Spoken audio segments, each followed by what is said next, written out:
Olá pessoal, bem, nesse vídeo vamos começar aí um pequeno curso em um tópico de teoria quântica, né, que é considerado por muitos como um dos mais surpreendentes efeitos quânticos, né, que é devido à identidade entre as partículas, né.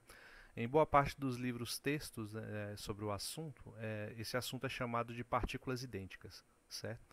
Então, a aula de hoje vai ser sobre simetria de permutação, porém, antes da gente adentrar no conteúdo propriamente dito, vou expor brevemente aqui só a estrutura geral desse curso, né? A gente vai continuar usando aqui o livro de Mecânica Quântica Moderna, segunda edição, em português, do Sakurai Napolitano, né? E esse capítulo vai estar elencado lá no capítulo 7 desse livro, tá? Então, eu peguei as seções desse livro, coloquei nessa ordem aqui, dividi ao todo em 12 vídeos, tá? Em 12 videoaulas. Eu não gravei todas ainda, mas eu pretendo seguir esse cronograma, né? E a ideia básica é seguir aquilo que o Sakurai já vem fazendo em capítulos anteriores, né? Primeiro, ó, nessas 5 primeiras aulas aqui, a gente vai utilizar um sistema de 2 níveis, no caso de 2 partículas, para expor e elaborar o formalismo apropriado, né, à descrição do problema que a gente vai estudar, certo? E após isso, nas aulas seguintes, a gente vai generalizar isso para um sistema com N partículas, né? Já começa aqui com estados multipartículas, então vamos falar de segunda quantização, depois aqui variáveis dinâmicas e tal, falar de quantização do campo eletromagnético, até culminar na aula final em que falaremos sobre o efeito Cassini, certo? Então é um curso que, como essa abordagem, né, ela é interessante na descrição, na conceituação da mecânica quântica de campos, né? Então ela acaba sendo uma introdução a esse assunto também, a quem quiser se estender posteriormente, tá? Então, para falar aqui de simetria de permutação, né, vamos considerar um sistema de duas partículas em que elas são lançadas uma contra a outra e se chocam, tá? É, como se fosse aqui um problema de física clássica, a gente poderia descrever, né, dependendo aí das variáveis disponíveis, a gente poderia descrever a movimentação de cada uma dessas partículas, né, ponto a ponto no tempo, saber com qual velocidade elas se encontram, com qual velocidade elas se repelem, né, após o choque, discutir sobre a trajetória exatamente. Porém, no reino quântico isso não acontece, né? Primeiro porque se a gente fosse medir a posição da partícula a cada instante do tempo, o fenômeno simplesmente não aconteceria, né, da forma como deveria acontecer, porque a gente já viu que no mundo quântico, né, a influência do observador, e por observador eu falo um instrumento de medida, ela altera completamente os estados do sistema, né? Então, e isso vai fazer com que o fenômeno, com que a nossa interferência não descreva o fenômeno propriamente dito, tá? Então, é por isso que o arcabouço matemático e da teoria quântica é tão importante, né? Porque não dá para confiar sempre na medida, né, para se ter algum resultado. Então, no mundo quântico, essas partículas vão colidir e eu representei aqui com esse círculo verde uma área que a gente desconhece, a gente não sabe o que vai acontecer nessa colisão, tá? Essas partículas podem seguir aqui, como eu coloquei no tracejado, né? Pode uma bater na outra e cada uma para um canto, né? Elas podem muito bem, pode seguir uma trajetória assim, ó, né? Que eu coloquei aqui em branco. Meio que acontece um pequeno desvio de trajetória entre elas, né? Ou podem ainda outras possibilidades que eu nem elenquei. Só essas duas aqui já dá uma ideia bem clara, né, das possibilidades envolvidas, tá? Então, quando a gente fala de partículas, mesmo elas sendo idênticas, né, estou aqui chamando de partícula 1 e partícula 2, né, essas partículas, quando a gente fala na física clássica de idêntica, né, a gente ainda consegue individualizar as análises, né? Agora, na física quântica, quando a gente fala de idêntico, é que elas são indistinguíveis mesmo, de fato, entendeu? Tanto que pode haver trocas entre elas e a gente não saber, isso não influenciar o fenômeno em si, né? Daí por isso que eu falo de simetria de permutação. Permutação é troca, tá? Então é isso que a gente vai começar a estudar aqui. né? Então, vamos dizer que associado a essa partícula eu tenho um ket de estado K', né? E associado à partícula 2 um ket de estado K2', né? Onde esse K' e esse K2' que aparecem aqui, vou colocar aqui do lado, são conjuntos completos de observáveis que caracterizam cada uma das partículas, né? Então, embora elas sejam idênticas, o conjunto de observáveis que as compõem são diferentes, tá? Então, isso porque esses conjuntos são diferentes, então eles são ortogonais, né? Então não tem nenhuma similaridade na hora que a gente vai fazer o produto entre elas e vai zerar todas, né? A não ser que os elementos sejam iguais, tá? Então, na hora que acontece, né, o choque entre essas partículas, né, o que vai acontecer é o seguinte: a gente não sabe, tipo, como é que eu vou colocar, né, para ver o choque entre essas duas partículas, né? Na hora que a gente for fazer a medida, a gente não sabe se o que vai ser obtido vai ser K' ou se foi K2', né? Então, por exemplo, se houve o choque entre elas e a partícula K' foi para cá, né?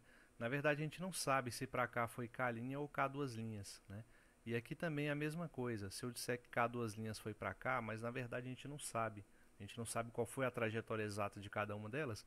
Aqui pode muito bem ter sido o K', né? Ou pode ter sido o K2'. A gente só vai saber isso após efetuar a medida, né? Digamos que tenha sido aqui K2', certo? Ou seja, enquanto não efetuarmos as medidas, a gente não sabe o estado, né? Após o choque, a gente vai ter esse ket aqui, ó, K', K2', que a princípio vai ser diferente do ket K2', K'. A gente não sabe aí se houve, qual que a gente vai obter na hora de efetuar a medida, tá bom? Então, vejam como eu estou representando, né? A gente já viu lá no começo do... Gente, não, vocês que já estudaram o livro do Sakurai, né? Que eu ainda não fiz aula sobre isso, mas no livro do Sakurai, lá no primeiro capítulo, ele fala que isso daqui é um produto proibido. Você não pode multiplicar cats desse jeito. Você pode multiplicar bras e cats, né? Isso aqui é um produto interno, por exemplo. Perfeitamente válido, né? Isso aqui é um delta de Dirac, certo? Mas K', K2', ele não tem significado, né? É como se fosse multiplicar duas matrizes colunas, né? Não dá para você multiplicar matrizes desse jeito aqui, tá bom? Então é porque a gente representa assim, porque a rigor o que teria aqui entre elas seria um produto tensorial, mas a gente não vai entrar aqui nessa seara, né? Não vamos digredir muito a respeito disso. Vamos utilizar isso como notação e lá na frente a gente melhora um pouco essa notação, tá? Então é só para poder exemplificar que após a medida eu não sei se eu vou obter esse ket ou esse ket aqui, beleza? Mas o fato é que, pela teoria, né, a gente consegue, após a colisão, a gente vai ter esses dois cats aqui distintos, né? E, quando a gente mede esses estados, né, o K', K2' e o K2', K', apesar deles serem autoestados diferentes, eles vão corresponder à mesma energia, tá? Porque é do mesmo fenômeno e tal, né? Então, cats diferentes com a mesma energia, a gente diz que esse sistema ele é degenerado. A gente vai ver que com um operador que a gente vai propor para poder fazer essas trocas, né, essa degenerescência vai ser removida do sistema, tá bom? E aí a gente vai até poder utilizar ferramentas vistas anteriormente para poder trabalhar à medida que as coisas forem ficando mais elaboradas, tá bom? Então, se esse K', K2', K' são os elementos, né, são a base do nosso sistema, né, todos os cats desse sistema aqui serão obtidos por meio de uma combinação linear deles. Então vamos representar aqui um ket alfa qualquer, né, obtido como uma combinação linear de K', K2', mais C2, K2', K'. Né? Onde C1 e C2 são constantes, né, dessa combinação e podem ser encontrados dependendo das condições de contorno aí do nosso problema, né? O que não vem ao caso agora, tá bom? Então, todos os cats alfa, né, eles levam um conjunto idêntico de autovalores, né? Então, se leva um conjunto idêntico de autovalores, né, de autoenergias, a gente chama isso de degenerescência de troca, certo? Então, mais adiante a gente vai ver sobre isso, tá bom? Então, agora vamos tentar desenvolver, né, como é que eu posso explicar? É que essa degenerescência de troca, né, ela representa uma dificuldade no nosso sistema, né? O fato do sistema ser degenerado é uma dificuldade teórica, né? Então, diferente do caso em que a gente tem uma única partícula, neste caso, a especificação da alta energia de um conjunto completo de observáveis, ela não determina de forma completa o ket de estados, né? Então, a gente pode dizer que a maneira como a natureza contornou essa dificuldade é um tanto até engenhosa, né? A gente foi descobrindo aí com o desenvolvimento da teoria quântica. Porém, antes da gente entrar nesses detalhes, né, de como a natureza driblou esse problema da degenerescência em partículas idênticas, né, a gente precisa desenvolver uma matemática, né, dessa simetria de troca, né? Se as partículas são idênticas, então quer dizer que a gente tem que analisar o que acontece quando eu olho para a partícula 1 ou para a partícula 2, né? Quando troco uma pela outra, isso afeta o nosso sistema? E se afeta como, né? Então, vamos olhar para isso agora, né? Vamos definir aqui um operador, né? Um operador que vamos chamar de operador de troca. Operador, eita, operador de troca, né? Que vamos utilizar o P12, já que nosso sistema só tem duas partículas, e P indicando essa permutação entre elas. Tá? O que esse operador faz? Esse operador, quando ele é aplicado a um dos nossos cats de base, né, que é o o K', K duas linhas, né, ele vai fazer o quê? Ele vai fazer com que esses conjuntos de observáveis troquem de lugar, né? Ou seja, vai resultando assim no cat K duas linhas, K'. Vocês estão vendo que, apesar de propriamente dito, né, propriamente escrito assim, são dois cats, eu estou me referindo a esse conjunto como se fosse um cat só, tá? Então, assim, não se prenda tanto à anotação. Como eu disse, isso não é um produto da forma convencional, beleza? Então, ele faz esse operador de troca, ele faz com que os conjuntos de observáveis do cat sejam trocados entre si, tá bom? Então, se a gente impõe essa propriedade ao operador de troca, né, isso deve resultar em outras propriedades também, né? Isso deve vir como resultados à parte, né? Como lemas, né? Como se diria na matemática, chamaria isso de lemas, né? Primeira propriedade é que o operador, né, de troca, ele é igual ao seu inverso, ou seja, trocar K' por K duas linhas é a mesma coisa que trocar K duas linhas por K', certo? Então a gente diz que P12 é igual a P21, que a gente também pode escrever como P12 elevado a menos 1, para deixar bem clara essa ideia de inversão, né? E a segunda propriedade é o que acontece se a gente aplicar aqui o operador P12 novamente, né, em ambos os lados da equação, né? Aqui a gente vai ter P12 ao quadrado, correto? E o P12 aqui desse lado vai fazer o quê? Vai trocar o K' por K duas linhas, né? K', K duas linhas. Então, o P12 ao quadrado a gente volta ao que estava antes, né? Aplicado aqui ao K', K duas linhas, né? Só para não ficar esse vácuo. Significa então que P12 ao quadrado é igual à identidade. Aqui eu tenho a identidade atuando nesse nosso cat de estados, tá bom? Então temos duas propriedades que vão ser bastante úteis para o que vem adiante, né? Então essa unidade, né, dizer que P12 ao quadrado é igual a unidade, acaba revelando a natureza até dos seus autovalores possíveis, das suas autoenergias, né? Se estivesse tratando de um hamiltoniano. A gente vai ver isso já já. Vou colocar aqui. Beleza, após então, vale até comentar o seguinte, né, que esse operador P12 ele forma um grupo, tá? Forma um grupo. Não vou adentrar muito nesse detalhe, mas o que é um grupo na matemática, né? Um grupo na matemática é um conjunto munido de uma operação que ele tem que seguir algumas regrinhas. A primeira dela é ser fechado para essa operação, né? Então veja que o operador de troca faz isso, né? Quando ele é aplicado sobre um cat, ele gera o outro. Quando é aplicado sobre o outro, ele gera o primeiro, né? Então não sai daí desse conjunto, tá? Outro é que ele tem que ter uma inversa. A gente já viu que aqui que ele tem. A outra é a identidade, que a gente já viu que ele tem também, né? E a outra propriedade seria de associatividade, que a gente vai explorar já já, né? Tipo, quando você pega esse P12 e aplica, por exemplo, em um Hamiltoniano, né?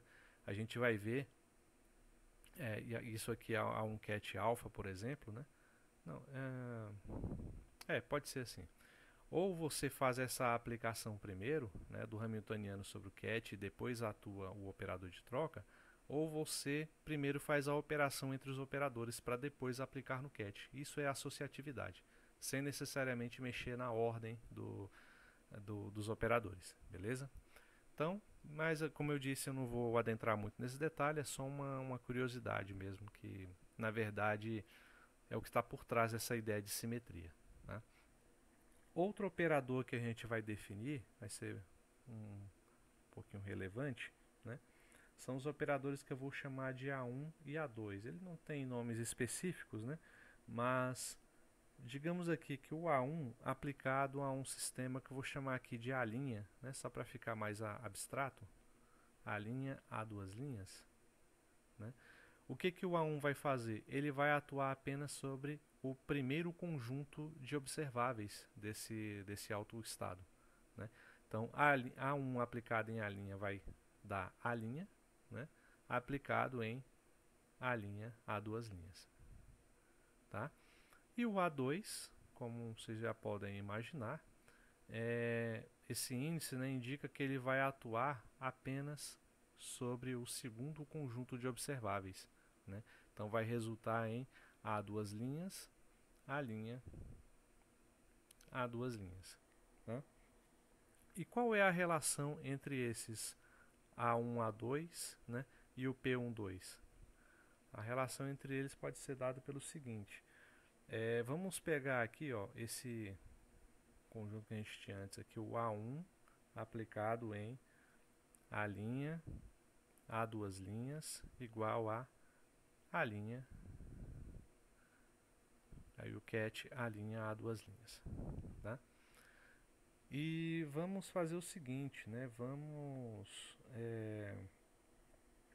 operar, né, com o P12 aqui pela esquerda, né, que eu deveria ter dado um espacinho a mais, mas dá para ver, né?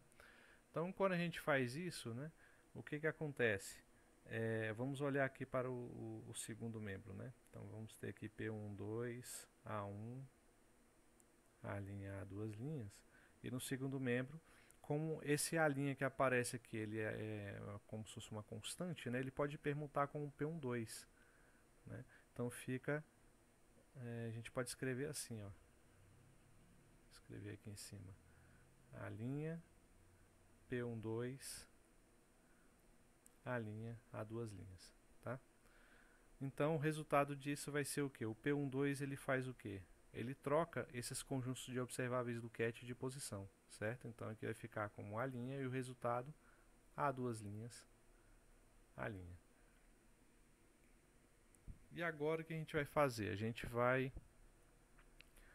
se a gente inserir a unidade aqui, vocês concordam comigo que não acontece nada, né? Afinal de contas é a unidade, né? Então, e se eu disser que essa unidade é igual a P12 inverso, né, aplicado no P12, né? A gente sabe que P12 é a mesma coisa que ele mesmo, né? O P12 inverso é igual a P12, a gente já viu isso antes, né? Então, quando eu tenho o P12 inverso aplicado em P12, na verdade eu tenho P12 aplicado em P12, isso aqui dá P12 ao quadrado, que dá a unidade de qualquer jeito. Beleza? Então, só estou escrevendo de uma maneira mais conveniente para o nosso caso. Então ficaríamos com P12 A1, P12 a menos 1, P12 A', A duas linhas. E aqui, esse lado do nosso problema, a gente pode muito bem escrever como se fosse o A2, né, aplicado em A duas linhas, A'. Concordam? Por quê? Porque o A2, né, ele atua sobre o segundo conjunto de autoestados, de observáveis do nosso autoestado, independente de quem ele seja. Então não se deixe confundir por esse índice aqui, tá? Não é porque o A2 ele só é aplicável ao A duas linhas. Não, ele é aplicado sempre ao segundo conjunto de observáveis, né? Então a aplicação dele vai resultar em A', então a gente vai ter o que estava aqui em cima. Beleza? Então fazendo isso, ó, a gente vai ter o seguinte. Aqui vai dar P12 A1, P12 a menos 1, né? E o operador de troca aplicado em A1, A2 vai fazer o quê? Vai trocar esses conjuntos, né, de observáveis. Então vai ficar A2, A1, A duas linhas, A uma linha, né? Isso aqui igual a A2 aplicável a A duas linhas, A linha, né? Agora a gente vê que os cats são iguais em ambos os lados, então podemos comparar os operadores, né? Então com isso a gente conclui, né, que o P12 A1, P12 a menos 1 é igual a A2, né? Ou seja, o P12 ele muda o índice, né, como vou dizer assim, o índice de partícula, né, dos nossos observáveis, tá bom? Então isso aqui é um resultado interessante. A gente pode ver em um exemplo um pouquinho mais complexo, né? Vamos considerar um Hamiltoniano, né, de um sistema com duas partículas, dado da seguinte forma: esse Hamiltoniano H ele vai ser dado por uma partícula, né, P1 ao quadrado sobre 2m, mais o momento da segunda partícula, P2 ao quadrado sobre 2m, mais o potencial associado a ambas as partículas, né? Então vou colocar aqui x1 menos x2, mais o potencial associado a uma partícula, a partícula 1, e o potencial associado à partícula 2. Tá? A rigor, esses x'inhos aqui que estão, eles são vetores, né, que representam a posição de cada uma das partículas. Tá? Mas aí, vou colocar só agora, né, acho que não precisa ficar repetindo sempre, certo? Então, uma vez que a gente estabeleceu esse Hamiltoniano, né, a gente pode concluir que o P12 aplicado em H, né, P12 a menos 1, isso vai dar quanto exatamente? Né? Vai dar o próprio H. Por quê? Porque o P12 ele não muda o índice dos observáveis, né, da partícula, dos observáveis, né, associados a cada partícula. Né? Então, o que acontece se eu substituir 1 por 2 aqui nesse Hamiltoniano? Né? Então, só vai trocar de lugar os termos que estão somando, não vai mudar absolutamente nada no nosso Hamiltoniano. Né? Então, isso aqui é válido, mas isso significa dizer que P12 é igual, ou que P12 aplicado em H é igual a H aplicado em P12, ou seja, eles comutam. Isso é a mesma coisa de dizer que P12 comuta com H. Então, aqui o comutador de P12 e H é igual a zero. Se P12 e H comutam, significa que eles compartilham o mesmo conjunto de autovalores, né? Então, se a gente souber, por exemplo, os autovalores de H, a gente sabe que esses autovalores serão os mesmos de P12 e vice-versa. Né? No nosso caso, a gente sabe quem são os autovalores de P12. Né? Para poder identificar isso, né? A gente já viu antes, né, que o P12 aplicado a um ket alfa qualquer, não, P12 ao quadrado, né, isso vai dar o próprio ket alfa. Né? com a identidade atuando nele. A gente já viu isso lá atrás. Isso significa que esse 1 aqui corresponde aos autoestados, né, às autoenergias, né, os autovalores, desculpem, né, do nosso operador, né? Então, significa que P12 ao quadrado é igual a 1, portanto P12 é igual a mais ou menos 1. Então, esses são os autovalores de P12. Se os altos valores são esses, significa que os autovalores de H também são mais 1 e menos 1. Né? Então, dessa maneira, a gente vê que o P12 é uma constante de movimento, né? Colocado dessa forma. Então, colocar assim, ó, portanto, o operador P12 é uma constante de movimento.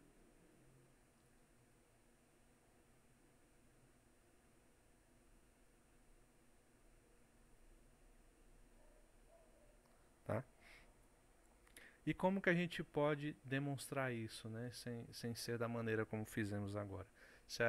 Como a gente falou, né, que o conjunto de autovalores de P12 e de H devem ser necessariamente o mesmo, embora os operadores em si sejam diferentes. Então a gente já demonstrou de forma direta que o conjunto de P12, o conjunto de autovalores deles são todos constantes. Então a gente pode partir de uma abordagem diferente. Se a gente considerar, por exemplo, que o Hamiltoniano é igual a um operador de evolução temporal, né, que se escreve como IHT sobre H cortado. Né? Então, como a gente sabe que eles comutam, né, com o P12 e o H comutam, então o P12 aplicado em IHT sobre H cortado, né, isso é a mesma coisa que o E elevado a IHT sobre H cortado aplicado em P12. Né? Então, se eu considerar aqui que esses operadores estão atuando sobre um conjunto dos nossos autoestados, que eu represento por alfa, né? O que a gente tem? A gente tem que P12 aplicado em alfa resulta no próprio alfa, né? E aqui do lado esquerdo eu só repito. E HT sobre H cortado, alfa, é igual a... Como aqui dá alfa, né, e alfa é uma constante, então eu posso permutar, né, com esse operador aqui da exponencial. Então, IHT, H cortado, alfa. Certo? Então, veja que eu tenho o P12 e o alfa aplicados sobre, digamos assim, o mesmo ket de estado. Né? Ou seja, estamos dizendo que o P12 é igual a alfa. Como o P2 pode ser 1 ou 2, pode ser 1 ou menos 1, a gente conclui então de forma imediata que o alfa é mais ou menos 1, né? Como chegamos anteriormente. E com esse resultado, a gente tem algo um tanto mais dramático, né, a ser concluído com base nesses cálculos. Né? Porque o que esses cálculos indicam é o seguinte, que se P12 é uma constante de movimento, então H também é uma constante de movimento. Né? Isso significa que se um estado, né, um estado de duas partículas, né, ele inicialmente for simétrico, ou seja, quando o alfa for igual a 1, alfa é igual a 1, então ele é simétrico, ele vai permanecer simétrico para sempre. Né? Então, vou colocar aqui, ó, simétrico. E se alfa for igual a menos 1, ele vai ser antissimétrico. Significa, então, por esses cálculos, né, que se o sistema, se o nosso ket de estado aí do nosso sistema for inicialmente antissimétrico, ele vai permanecer sempre assim. Beleza? Então, dessa forma, né, o nosso sistema com duas partículas ele pode se combinar, né, de formas diferentes. Aqui vamos melhorar um pouco a notação. Vamos chamar aqui os kets simétricos de K', K2' com índice mais. Né? Como ele tem que ser uma combinação linear, né, de K1, K2 e K2, K1, como a gente já mostrou anteriormente, ao fazer essa combinação e normalizar essa combinação, né, isso vai ter aqui um fator de normalização sobre raiz de 2. Né? Esse cálculo ele não é muito difícil de fazer. Tá? Você vai ter ali o C1 e o C2, né, como constantes. Então você sabe que a soma dos quadrados deles tem que dar 1. Então aí você isola um no outro. Né? Enfim, é um processo que a gente já fez algumas vezes. Ele não é difícil, mas é um pouco trabalhoso. Tá? E vai dar 1 sobre raiz de 2 como termo de normalização. Beleza? Isso então vai dar 1 sobre raiz de 2, K', K, duas linhas, mais K, duas linhas, K'.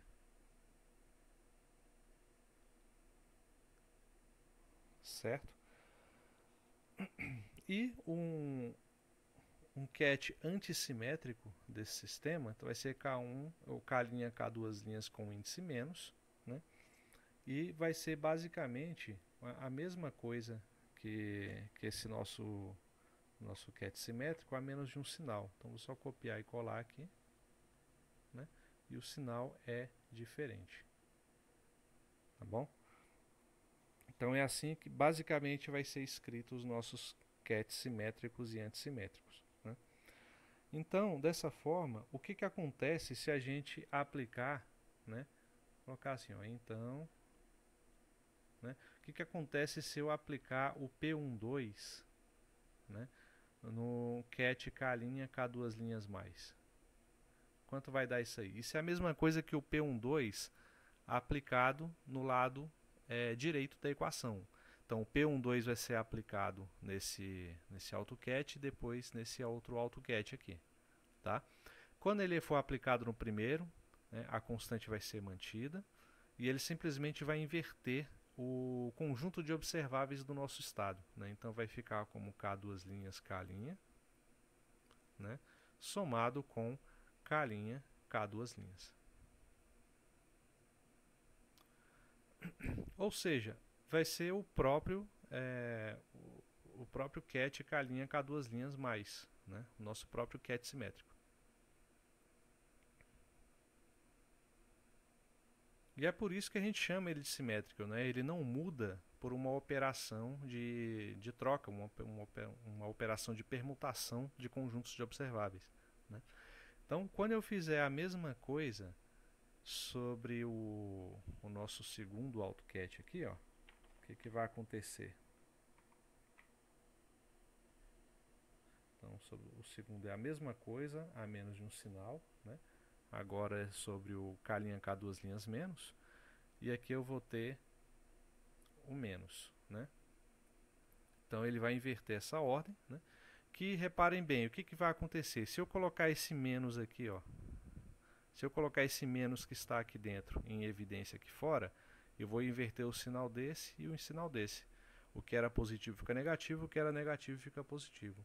Então veja que temos a mesma coisa que o K', K duas linhas menos, só que com o sinal menos na frente. Então vai dar menos K', K duas linhas. Né? E é por isso que ele é chamado de antissimétrico. Né? Uma discussão que a gente vai levantar aí no próximo vídeo é que os conjuntos de partículas que se comportam desse primeiro jeito aqui, ó, são chamados de bósons. A gente vai entrar em mais detalhes sobre isso na frente. Né? Ou seja, os bósons são as partículas que têm paridade de troca, enquanto essas aqui que mantêm essa característica de assimetria na hora de fazer trocas, né, são chamadas de férmions. Beleza? Então veja que dessa forma, né, quando a gente faz essa construção matemática, a gente consegue acabar com a degenerescência do sistema. Né? Ela desaparece por completo. Então, mesmo sem saber quem é o K' e o K duas linhas, né? uma vez que a gente consiga determiná-los, a gente vai saber quem são os estados do sistema. Certo? Então, isso a gente vai ver de forma aplicada mais adiante. Por enquanto, a gente só está construindo a ferramenta. Né? Então, se considerarmos agora, vamos pegar um outro ket diferente aí do nosso sistema, né? Vou chamar de ket beta. Aqui, ó, seja um ket beta, né, escrito como uma combinação linear dos nossos cats de base, que é o K' K duas linhas, mais o C2 K duas linhas K'. Né? Então, a gente pode definir, né, um operador que seja capaz de simetrizar, né, ou antissimetrizar um cat beta descrito dessa maneira aqui. Né?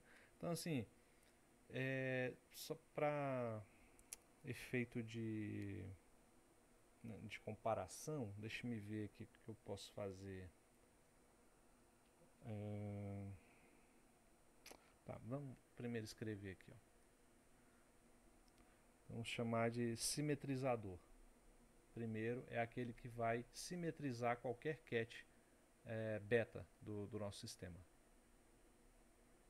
O simetrizador ele vai ser definido, né, vou colocar aqui como identificado, né, como a média entre a identidade e o operador de troca. Né? Enquanto que o antissimetrizador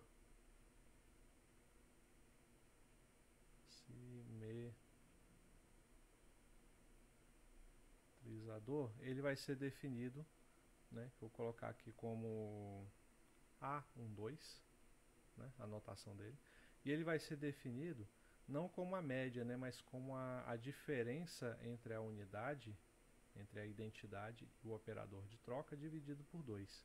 Tá? Ah, mas por que é desse jeito? Até que dá para a gente construir ele e tal, mas fica muito mais fácil de entender a partir de um exemplo, né, o porquê que ele tem essa estrutura. Veja o seguinte, se eu pego, por exemplo, o S12 e aplico no operador beta, né, isso é a mesma coisa que fazer o que? Né? É que pegar meio da identidade mais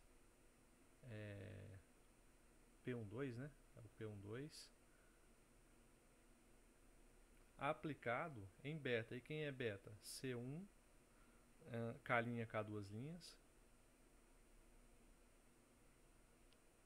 mais C2, K duas linhas, K'.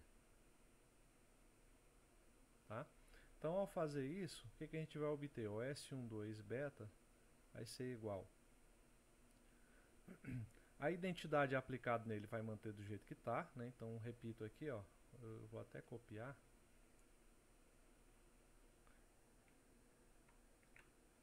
Então, basta repetir, né? Isso aqui é o produto pela identidade.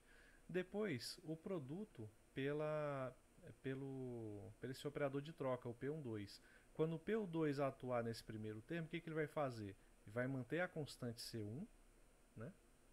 C12, ou C1 quer dizer, e vai trocar esses cats. Então vai ficar assim, ó, K duas linhas, K'. Certo? A mesma coisa quando ele for aplicado no C2. Vai ficar C2, K', K duas linhas. Ficou desse tamanho aí. Então o S12 beta vai ficar como no fim das contas, né? Vai ficar meio de... Aí aqui a gente pode identificar quem são iguais, ó. Por exemplo, quem é K' em K duas linhas, né? São só esses dois termos. Né? Então a gente vai ter assim, ó. O que eles têm em comum? É o C1 mais C2, né? C1 mais C2 multiplicado por K', K duas linhas.